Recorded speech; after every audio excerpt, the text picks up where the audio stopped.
예수 그리스도의 이름을 아는 것이 최고의 기적입니다라는 제목을 가지고 함께 은혜의 시간을 나누도록 하겠습니다. 우리 다 같이 한번 해보도록 하겠습니다. 예수 그리스도의 이름을 아는 것이 최고의 기적입니다. 예수 그리스도의 이름을 아는 것이 최고의 기적입니다. 오늘 이야기는 베드로와 요한 사도가 제9시 기도 시간에 성전에 올라가는 것으로부터 시작되고 있습니다. 베드로 사도와 요한 사도가 기도하러 올라간 제9시 기도 시간은 기독교적 전통이 아니라 유대교적 전통입니다. 유대교적 전통에 의하면 그들은 아침과 점심과 저녁 시간 이렇게 세 번의 시간을 정해놓고 하나님 앞에 기도드렸습니다. 베드로 사도와 요한 사도가 유대교 전통인 제9시 기도 시간에 성전에 올라갔다는 것은 무엇을 의미할까요?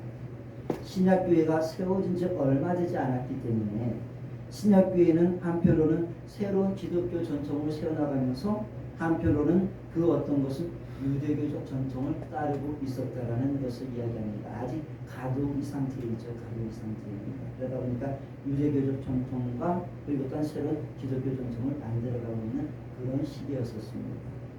저는 이것이 유대교적 전통이냐 기독교 전통이냐를 말하고 싶진 않습니다. 그것은 그렇게 중요한 게 아닙니다. 본문 속에서 오늘 우리가 읽은 본문 중 3장 1절에서 중요한 것은 그들이 정해진 부시 기도 시간에 기도하러 올라갔다라는 것, 기도 그 자체가 중요합니다. 그들이 기도하기 위하여 올라간 시간, 제9시는 우리 시간으로 말하면 오후 3시 정도 됩니다. 오후 3시 정도 됩니다. 여러분, 오후 3시면 여러분의 삶 속에서 가장 바쁘고 분주한 삶이 될 것 같습니다. 그렇지 않습니까? 우리의 삶 속에서 기도하기 가장 애매한 시간이 바로 오후 3시입니다. 그래서 우리의 삶 속에서는 기도하기가 작정해서 기도하기가 맞지 않는 시간입니다. 그러나 저는 3장 1절의 말씀을 여러분에게 전하면서 우리가 신앙의 길을 걸어가면서 바쁘고 분주하고 피곤하고 지친 일상이지만 시간을 쪼개서라도 하나님과 함께 할 수 있는 영적인 시간을 단 1시간만이라도 하루의 일과 속에서 가질 수 있기를 주님의 이름으로 축복합니다. 저는 기도 시간이 몇 시이냐는 그렇게 중요하지 않다고 생각을 합니다. 성경도 기도 시간이 몇 시냐 그것을 그렇게 중요하게 여기지 않습니다. 기도하는 것 그 자체가 중요합니다. 오늘 살아가는 그리스도인의 문제는 바쁘고 분주하고 무엇인가에 대한 열심에 빠져서 기도할 시간, 성경 읽을 시간, 그리고 예배 드릴 시간이 없다는 것입니다. 아주 많은 그리스도인들이 바쁘고 분주하고 과도한 업무가 있으면 가장 먼저 하는 일이 무엇입니까? 영적인 일을 줄이는 것입니다. 하나님에게 예배 드리는 일, 그리고 하나님 앞에 기도 드리는 일, 그리고 하나님의 말씀 성경을 읽으며 하나님의 음성을 듣는 그 일들을 줄여나가고 그것은 나중에 하기로 합니다.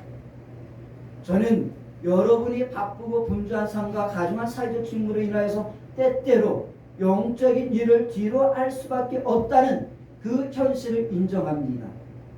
그러나 저는 그 일로 인하여 여러분들이 영적인 일을 뒤로 해서는 안 된다는 것을 아주 강력하게 말하고 싶습니다. 아무리 바쁘고 분주한 삶이라 할지라도 신앙에 누수가 생겨서는 안 됩니다.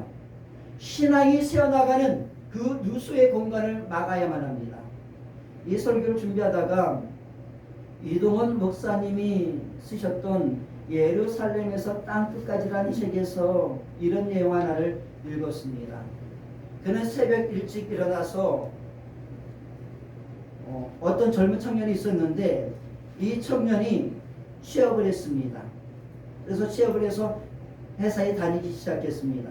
그는 새벽 일찍 일어나 밤늦게 집에 들어왔습니다. 회사에 다니기 시작하면서 그는 바쁘고 분주한 삶과 맡겨진 가중한 업무 처리로 인하여서 그의 신앙생활에 누수가 오기 시작을 했습니다.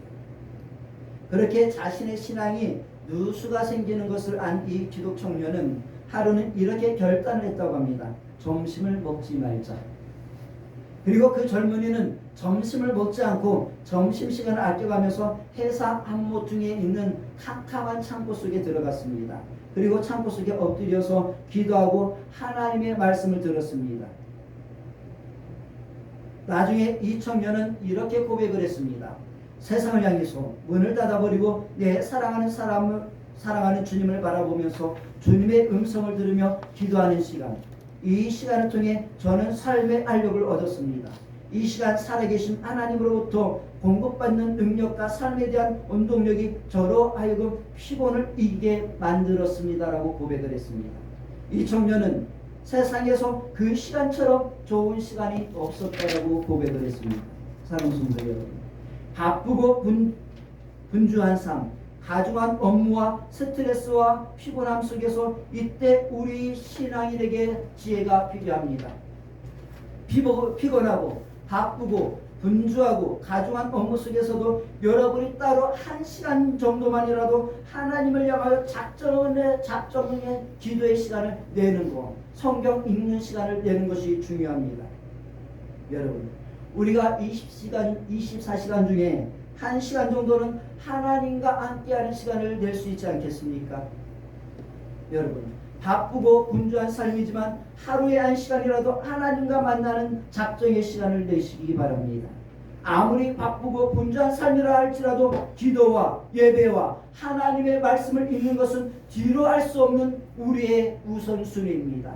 그 시간이 누구에게인가는 새벽 시간일 수 있습니다. 그리고 아침일 수 있습니다. 점심시간일 수 있습니다. 저녁 시간일 수도 있습니다. 여러분의 일과 중 여러분의 시간을 가장 많이 빼앗아가는 그 시간을 줄이십시오. 그리고 그 안시간을 줄이고 그 안시간을 하나님을 만날 수 있는 시간으로 만들어 가시길 바랍니다. TV 시청 시간을 줄여야 합니다. 그리고 핸드폰 검색하는 시간을 여러분 줄여야만 합니다. 유튜브 하는 시간을 줄여야 합니다. 책을 보는 시간을 줄여야 합니다. 취미생활의 시간을 줄이고 영적인 시간을 가질 수 있기를 주님의 이름으로 축복합니다. 여러분, 목회자는 시간이 남아도니까 그렇게 할 수 있다고 여러분 저에게 말할 수 있겠지만 저도 여러분들과 똑같이 텐트 메이커입니다. 저도 일을 아는 사람입니다. 그렇기 때문에 저는 당당하게 말할 수 있습니다. 저도 여러분들처럼 바쁘고 분주한 일상의 삶을 살아가는 사람입니다. 여러분, 그것을 줄이십시오. 여가 생활을 하지 말라는 것이 아닙니다. 여러분, 여가 생활을 아주 즐겁게 기쁘게 여러분의 시간 속에서 많이 가지시길 바랍니다. 그래야지 우리가 행복할 수 있습니다. 일만 하면서 사는 세상 아닙니다. 여가 시간 충분히, 취미생활 충분히 가지십시오. 여행하십시오. 그러나 그 시간들 중에서 1시간 정도를 쪼개서 하나님 앞에 드릴 수 있기를 바랍니다. 여러분, 우리가 하루 중 1시간을 하나님과 함께하는 시간을 내셔서 여러분들이 만일 하나님과 함께하는 시간을 내셔서 성경 속으로 여행을 떠나고 기도 시간을 여러분의 여가 시간으로 영적인 취미로 만들어 보시기 바랍니다. 여러분이 하나님과 함께하는 여가 시간을 내서 하나님과 함께 여행을 떠나면 그 속에서 하나님이 가져다주는 진정한 힐링과 그리고 또한 진정한 치유와 진정한 행복을 경험하게 될 것입니다. 피곤하고 고단하고 지침이 묻어난 그 몸으로 하나님에게 우리가 안시간을 내어드리면 주님이 피 묻은 손으로 우리의 몸을 우리의 마음을 어루만지실 것입니다. 그때 성령님이 우리의 지친 몸과 우리의 마음에 호련히 임하심으로 다시 일어설 힘을 얻게 하시고 뛰어가게 하시고 곤비치 않게 하시고 독수리 날개처럼 올라간 같은 힘을 허락하실 것입니다. 여러분, 하나님과 함께하는 여가 시간은 이 땅의 힐링, 이 땅의 치유와 행복을 넘어 영원한 시간 속의 힐링과 영원한 시간 속의 행복으로 이어지는 것입니다. 여러분, 작정 기도는 매우 큰 힘을 가지고 있습니다. 여러분, 목회자는 여러분들만큼 여러분들보다 더 많은 인생의 위기를 만납니다. 목회자가 무슨 위기가 있겠냐고 말하겠지만은 여러분들이 당하는 똑같은 위기와 거기에다 영적인 위기를 갖고 있습니다. 여러분들이 당하는 위기가 목회자의 위기입니다. 그렇지 않다고 생각을 하십니까? 목회자는 되게 여러분들이 당하는 모든 위기를 내 위기처럼 생각하며 살아갑니다.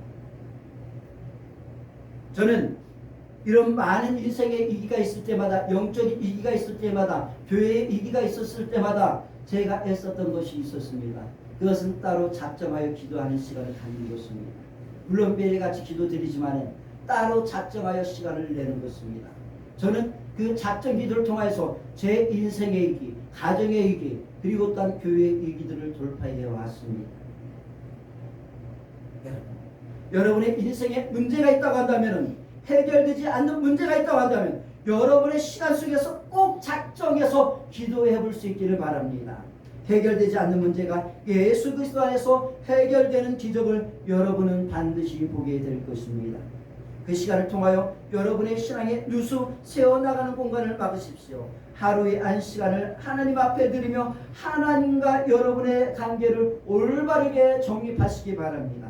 그 짧은 시간을 통하여 하나님의 뜻을 알아가는 시간, 그리고 하나님으로 채워지는 시간을 만드십시오. 우리의 24시간 중 1시간밖에 되지 않는 시간이지만 이 시간들이 쌓이면 그 시간은 흐르는 내 인생의 물줄기를 하나님의 뜻을 이루어가는 거룩의 물줄기요, 하나님의 나라를 세워가는 능력의 물줄기가 되어 하나님 나라를 향하여 올라가는 생명의 물줄기가 되게 하는 것입니다.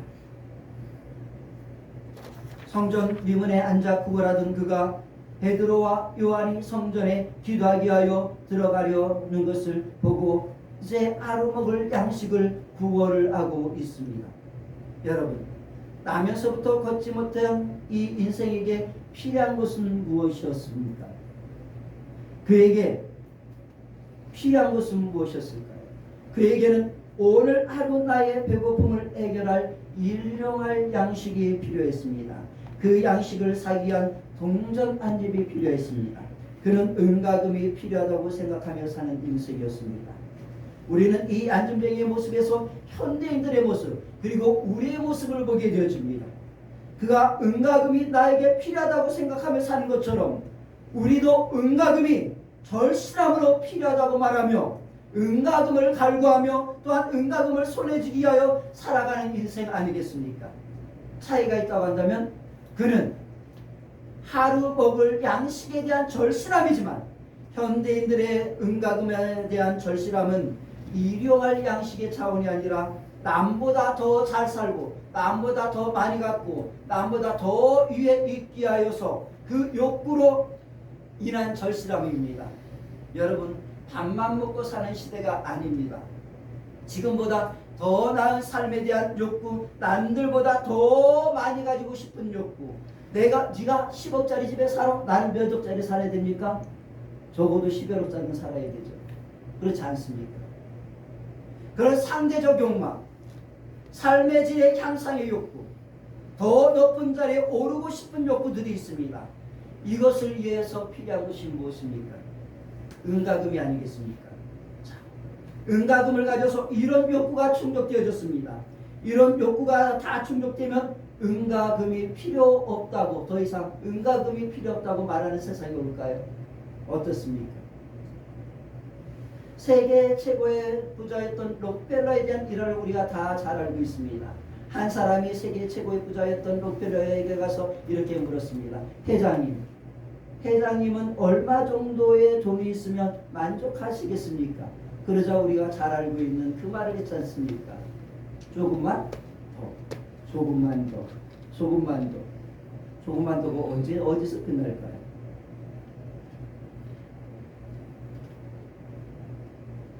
사람들은 많이 가질수록 더 많이 가지고 싶은 탐욕과 욕망에 사로잡히게 되는 것입니다. 그렇게 아외의 양식을 살 수 있는 돈을 요구하는 나면서부터 걷지 못하는 사람을 향하여 이제 베드로가 이렇게 말을 하고 있습니다. 우리 다 같이 6절 말씀을 읽어보도록 하겠습니다. 같이 읽습니다. 시작. 베드로가 이르되 은가금은 내게 없거니와 내게 있는 이것을 내게 주노니 나사렛 예수 그리스도의 이름으로 일어나 걸으라 하고. 자, 여러분, 이 본문을 한번 깊이 생각해 보시기 바랍니다. 여러분, 베드로가 자신들에게 지금 은과 금이 없다고 말을 하고 있습니다.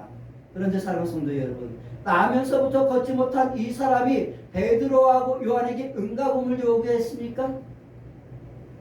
그렇게 생각하십니까? 자, 나에게 은과 금을 달라 이렇게 말했겠습니까? 아니겠죠. 그렇게 큰 금액을 요구했겠습니까?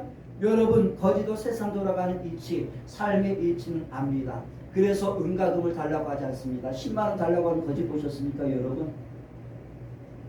한 푼 달라고 그러죠. 한 푼 주십시오, 한 푼 주십시오 그럽니다. 요즘 거지한테 1,000원 주면 뭐라고 하지만은 돈만 원 줘야지 되는 세상이 오긴 했지만요. 은과 금을 살 수 있는 40만 원을 요구하지 않습니다.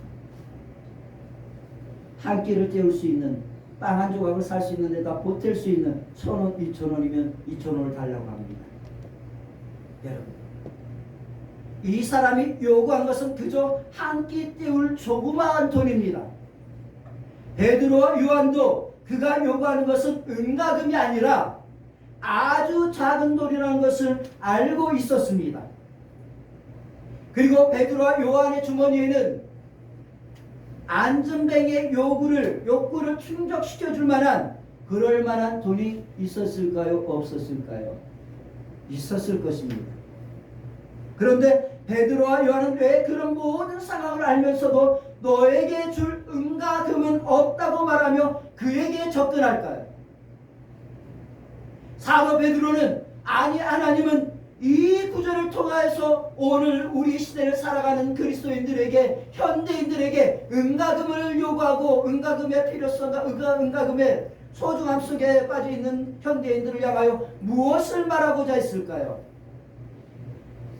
그것은 이런 것입니다. 당신은 지금 은과 금이 필요하고 은과 금이 가장 소중하다고 생각하고 있지만 은과 금보다 더 소중한 것이 있습니다. 명예보다 더 소중한 것이 있습니다. 권력보다 더 소중한 것이 있습니다. 지혜보다, 지식보다 더 필요한 것이 있습니다. 그것이 무엇입니까? 예수 그리스도입니다.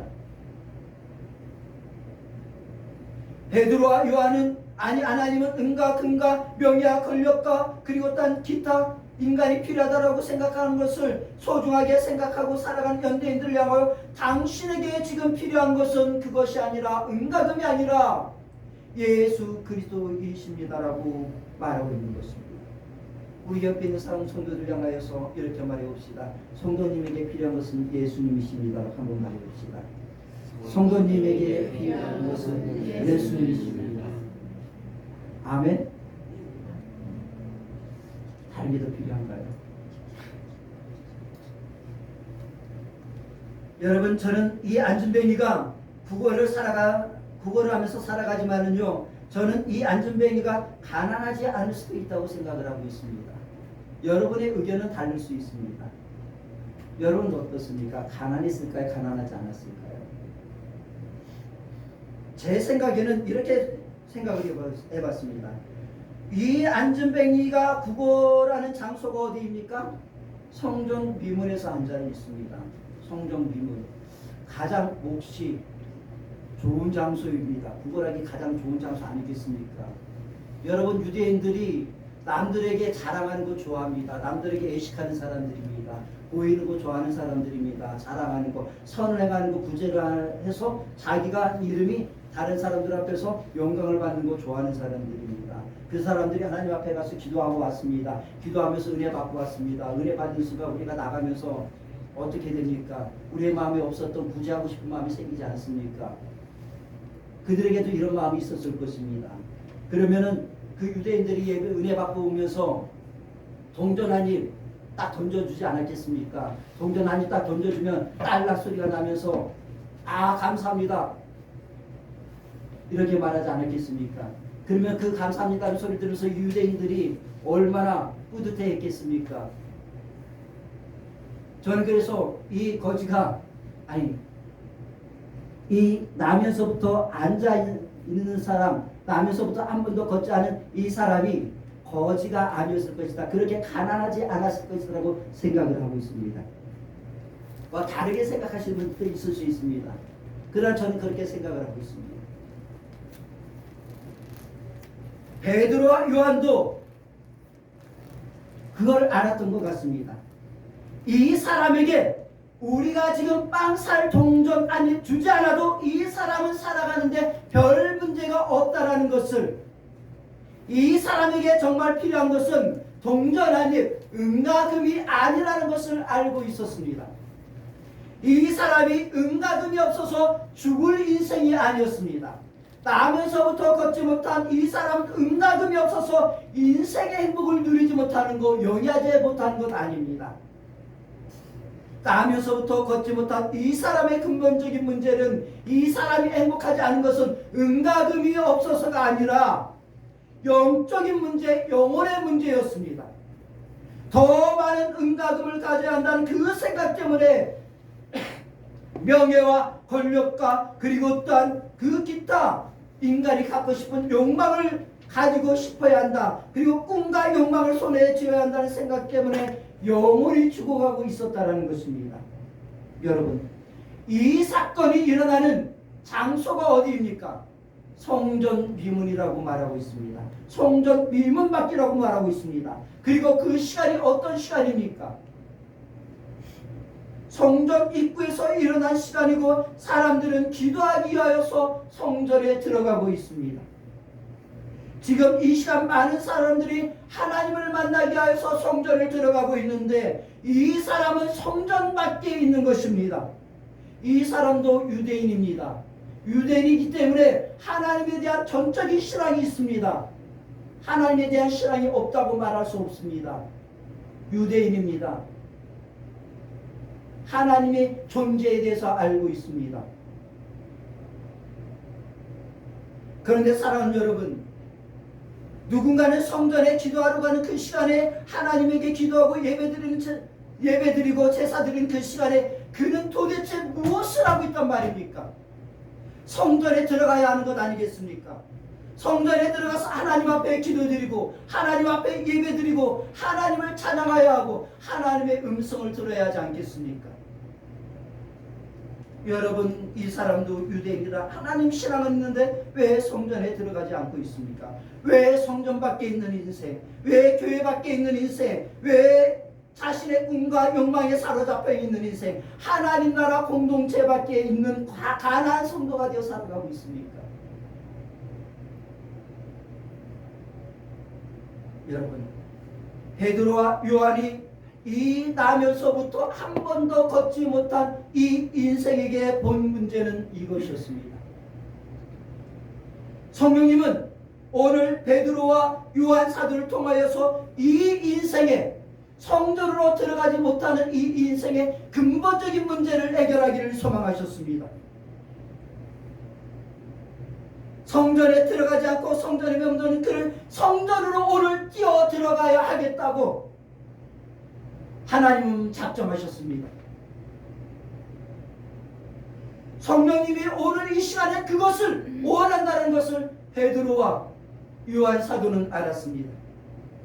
교회를 맴돌기만 하고 들어가지 않는 이들을 교회 안에 뛰어 들어가게 하시기를 원하시는 하나님의 성령님의 강력한 소망을 안 베드로와 요한은 그곳에서 이제 은과 금은 내게 없지만 곧 나사렛 예수 그리스도의 이름으로 일어나 걸으라 라고 말한 것입니다. 그러자 그에게 일어난 일이 무엇입니까? 그의 다리가 힘을 얻고 일어나 걷고 뛰었습니다.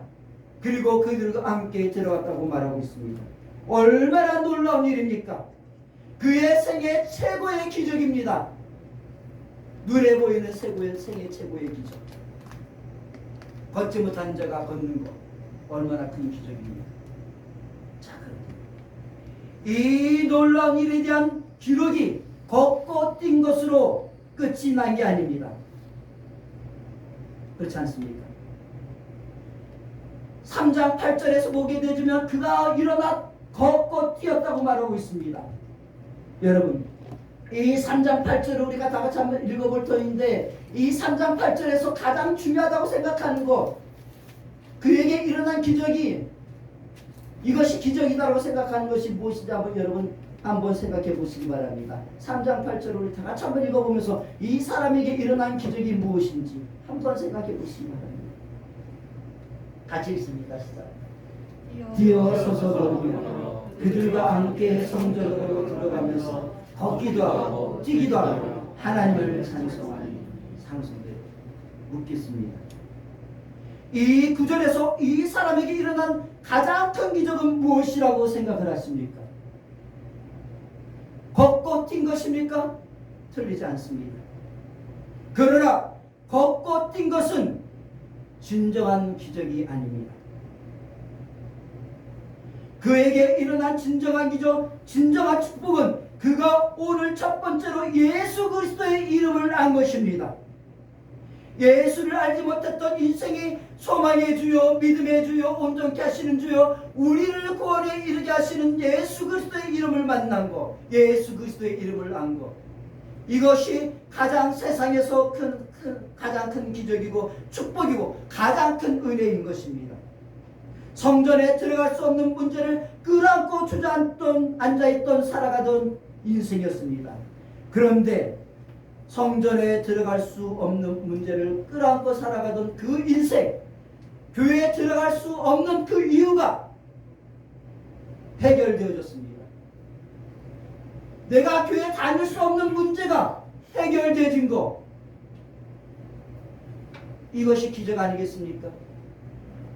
사랑하는 성도 여러분, 오늘 가난한 성도가 교회를 안 나가겠다 하는 성도가 기하급수적으로 늘어나고 있습니다. 여러분, 나름대로 정당성을 부여하고 있습니다. 그런데 사랑하는 성도 여러분, 그들이 나오지 않는 이유가 그들의 개인적인 문제가 있을 수 있습니다. 그러나 교회 공동체의 문제가 있을 수도 있습니다. 사랑하는 성도 여러분, 저는 교회를 떠나가고 교회를 안 나오는 가난한 성도들이 갖고 있는 그 문제, 그 개인적인 문제, 교회 공동체적인 문제가 해결되어져서 그들이 교회에 다시 나오는 것이 기적이라고 봅니다. 이것이 기적 아니겠습니까? 그리고 이 성도가, 이 사람은 성전에 들어갔습니다. 그리고 성전에 들어가서 하나님을 찬양했다라고 말하고 있습니다. 하나님을 찬양할 수 없는 인생, 하나님을 향해서 하나님을 향해서 원망과 불평과 불만과 불신과 그리고 어떤 하나님을 향하여 부정할 수밖에 없는 인생, 왜 나를 이런 모습으로 보내셨습니까? 라고 말할 수밖에 없는 인생이 하나님을 향하여 찬양하는 인생으로 바뀐 것입니다. 여러분, 이것이 찬양의 기적 아니겠습니까? 오늘 여러분에게, 여러분의 삶 가운데 이런 동일한 기적들이 일어나기를 주님의 이름으로 축복합니다. 그리고 예수 그리스도의 증인이 되는 것, 이것 또한 기적입니다. 저는 여러분들이 이런 안전뱅이 나면서부터 한 번도 걷지 못한 이 사람의 은혜와 기적을 경험하기를 소망합니다. 그러나 우리는 안전뱅이의 은혜로 만족할 수 없는 사람들입니다. 우리는 때때로 나면서부터 한 번도 걷지 못한 이 사람의 은혜가 필요하지만, 주님이 우리에게 소망하시는 것은 나면서부터 한 번도 걷지 못한 사람의 은혜를 뛰어넘어서서 오늘 본문에 나타난 그 놀라운 일을 행하는 베드로와 요한이 되기를 원한다고 생각해 보신 적이 없습니까? 여러분, 사랑하는 여러분, 우리는 이 본문 중에서 본문을 읽어가면서 나면서부터 한 번도 걷지 못한 인생의 은혜를 우리는 간구합니다. 거기에 초점을 두고 우리는 하나님의 말씀을 듣습니다. 그리고 목회자는 보통 베드로와 요한 사도에 대해서 초점을 두고 이 성경을 읽어나갑니다. 그러나 사랑하는 성도 여러분에게도 저에게도 이 두 가지 은혜가 동일하게 나타나야 합니다. 여러분이 나면서부터 한 번도 걷지 못한 자의 그 은혜를 받은과 함께 동시에 하나님께서 우리에게 요구하는 것은, 원하는 것은 우리가 베드로와 그리고 어떤 요한 사도처럼 능력 있는 그리스도의 제자가 되어서 세상을 향하여 나가기를 원한다는 것입니다. 사랑하는 성도 여러분,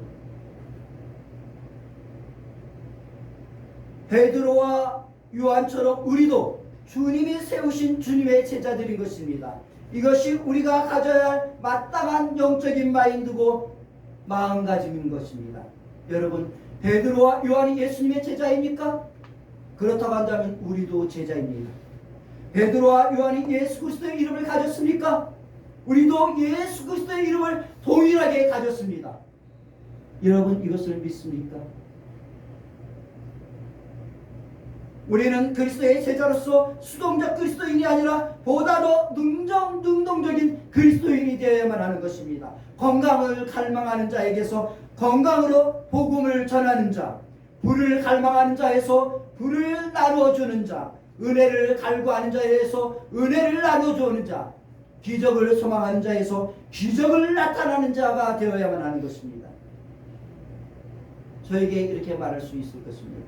목사님, 나에게 그럴 능력을 행할 만한, 그런 기적을 행할 만한 능력은 없습니다라고 말할 수 있습니다. 그러나 여러분, 그렇게 말하지 마십시오. 기적을 일으키는 능력은 나에게 있는 것이 아니라, 여러분에게 있는 것이 아니라 예수 그리스도 이름 안에 있는 것입니다. 예수님이 그 일을 행하실 것입니다. 여러분, 기적이라고 해서 나면서부터 한 번도 일어서지 못한 자가 일어나는 것이, 그것이 기적, 그것만이 기적이라고 생각하지 마십시오. 여러분, 기적을 너무 거창하게 생각하지 마십시오. 진정한 기적은 구원받지 못한 인생을 구원받은 인생으로 변화시키는 것, 교회에 나오지 않는 인생이 교회에 나와서 하나님을 찬양하는 것, 그리고 충성된 일꾼이 되는 것이 진정한 기독교의 기적인 것입니다. 베드로와 요한은 그 일을 병을 고치는 능력을 통해서, 은사를 통해서 했고, 우리는 무엇으로 합니까? 예수 그리스도의 이름을 가지고 거룩한 삶을 통해서, 사랑의 삶을 통해서, 그리고 기도함으로, 전도함으로 그 구원의 기적을 이루어 나가는 것입니다. 이제 말씀을 마치면서 내 안에 계신 예수 그리스도의 이름으로 여러분을 축복하건대, 하나님 앞에 나오는 것을 방해하는 모든 장애물들이 예수 그리스도의 이름 안에서, 여러분의 삶 속에서, 나사렛 예수 그리스도의 이름 안에서 하나도 남김없이 떠나가기를 우리 주 예수 그리스도의 이름으로 축복합니다. 여러분, 반드시 예수 그리스도께서 그 일을 행하실 줄로 믿습니다. 그리고 또다시 한번 예수 그리스도의 이름으로 축복하건대, 베드로와 요한이 가지고 있는 예수 그리스도의 이름도 여러분 안에 있습니다. 이것을 믿습니까? 다시 한번 묻겠습니다. 여러분 안에 예수 그리스도의 이름이 있는 것을 믿습니까? 믿습니다. 여러분 안에 계신 예수님께서 베드로와 요한처럼 여러분들을 위대하게 사용하실 줄로 믿습니다. 그래서 우리 우편그리스도에게 사도행전의 역사를 써내려가는 놀라운 일들이 일어나기를 주님의 이름으로 축복합니다. 우리 다 같이 이 시간 하나님 앞에 예수 그리스도의 이름으로 여러분의 삶의 문제,